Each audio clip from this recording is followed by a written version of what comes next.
Hey, what's up everyone? It's Kyler here at RHRSwag coming to show you how to do the quick and easy Putco TEC table install. And what you should have is your 4 screws, 4 wing nuts, 1 TEC table, and 2 mounting arms. Now you can go on and attach each of the mounting arms to the plate. And of course, you could go on and insert a wing nut into each of the holes. And now for the moment you've all been waiting for, it is time to tighten each screw.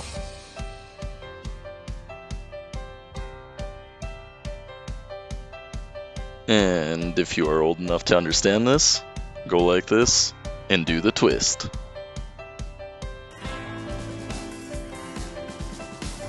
As a requirement for all installs, Kenny approves. Now that you're finished, it is time to go put that baby on.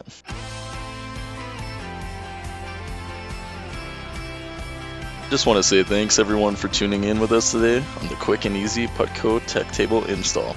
If you enjoyed it, give us a like and subscribe to our YouTube channel for more great content. Also, be sure to check out more of our awesome products at rhrswag.com.